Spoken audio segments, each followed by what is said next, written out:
أعوذ بالله من الشيطان الرجيم بسم الله الرحمن الرحيم إن الحمد لله نحمده ونصلي على رسول الكريم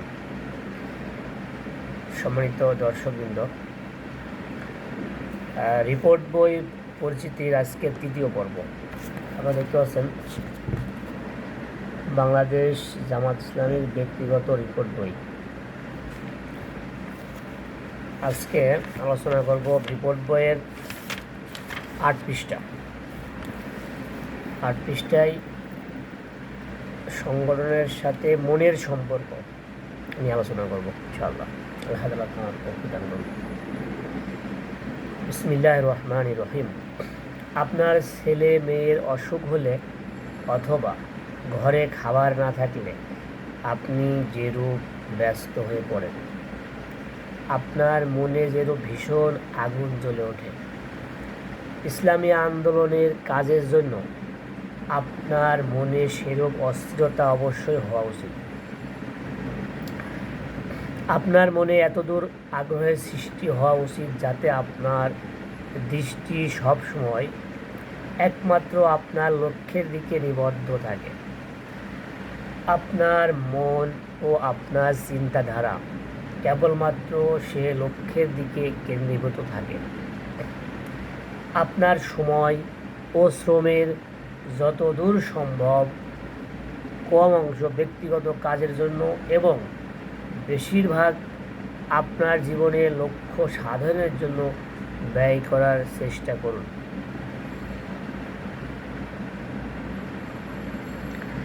এরূপ একাগ্রতার সাথে যদি নিজেকে দিনের কাজে নিয়োজিত না করেন, তবে ইসলামী আন্দোলনের সাথে আপনার সম্পর্কের দাবির বিশেষ কোনো মূল্য থাকবে না।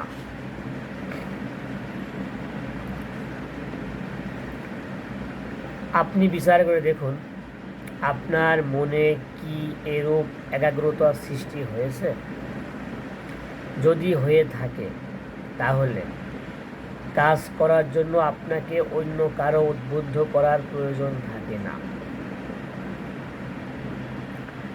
আপনার রুগ্ন সন্তানের জন্য আপনার মনে যে ব্যাকুলতার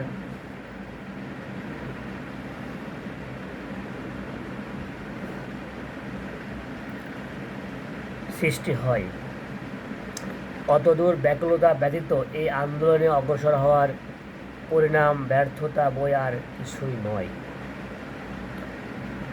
আপনার দায়িত্ব উপলব্ধি করুন এবং তা পালন করার চেষ্টা করুন। আপনাকে নিজ যোগ্যতা বিচার করে সঠিক সিদ্ধান্তে পৌঁছতে হবে যে আপনি কি কাজ করতে সক্ষম। আপনার বিচারে আপনি যে কাজের যোগ্য, বিলম্ব না করে নিজেকে সে কাজে নিয়োজিত করুন। এটাই বর্তমান সময়ের দাবি। আমাদের প্রত্যেককে এই মুহূর্তে নিজ নিজ সাধ্য অনুযায়ী কাজ করার জন্য সর্বশক্তি নিয়োগ করা উচিত।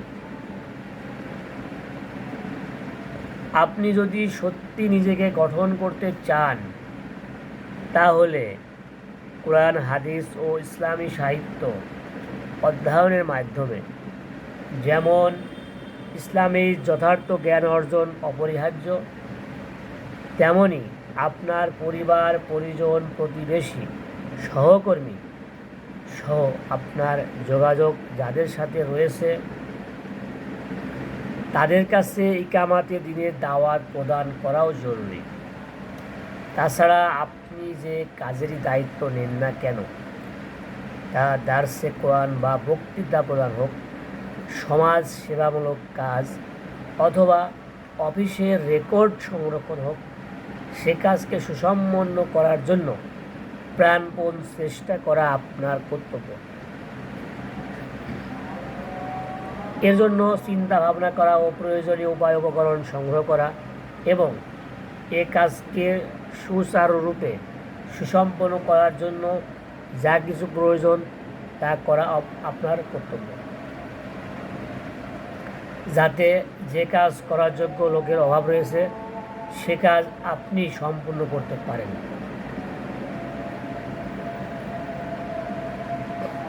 আপনার উপর যে কাজের দায়িত্ব দেওয়া হয়েছে তা আপনার জন্য একটি ইবাদত। আল্লাহ তাআলা আপনার কাজ প্রত্যক্ষ করছেন, এ অনুভূতি সহকারে সে কাজ সমাধা করুন। আপনার কর্মশক্তি আল্লাহর দেয়া নেয়ামত, আমানত। আপনার কর্মশক্তি আল্লাহর দেয়া আমানত, এর জবাবদিহির জন্য প্রস্তুত থাকুন। আলহামদুলিল্লাহ দর্শক, আজকে পর্যন্তই। ইনশাআল্লাহ আবার পরবর্তী দেখা হবে। আসসালামু আলাইকুম ওয়া রাহমাতুল্লাহ।